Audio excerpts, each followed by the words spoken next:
Aujourd'hui, on parle d'Élodie Kulik à l'occasion du procès de Willy Bardon, son meurtrier présumé.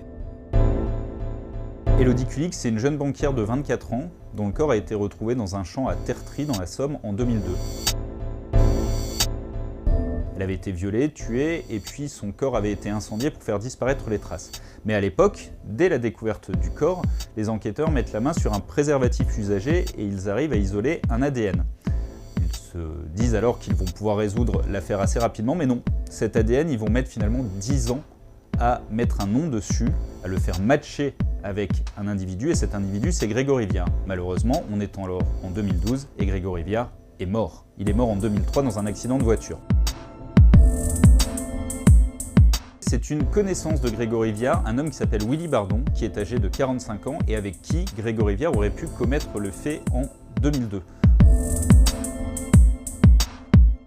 C'est pour un enregistrement de 26 secondes. Le soir des faits, Élodie Kulik, au moment où elle est agressée, elle appelle les secours et on a un enregistrement, un appel téléphonique qui dure 26 secondes. On l'entend hurler, mais surtout, derrière, on entend la voix non pas d'un, mais de deux hommes. Et selon plusieurs témoins, le deuxième homme a une voix qui se rapproche très fortement de celle de Willy Bardon. Lui-même, en garde à vue, a reconnu que ça pourrait être sa voix, qu'elle ressemblait énormément à sa voix, mais il nie avoir participé aux faits qui lui sont reprochés. Willy Bardon, qui comparaît libre, il explique que dans le dossier, finalement, il n'y a que cet enregistrement de 26 secondes. Son avocat dit qu'il s'agit d'un enregistrement qui est peu audible et difficilement exploitable. En revanche, il explique, et il a raison de le faire, qu'on n'a pas retrouvé l'ADN de son client, ni d'empreinte digitale sur la scène de crime, ce qui, selon lui, pourrait le mettre hors de cause.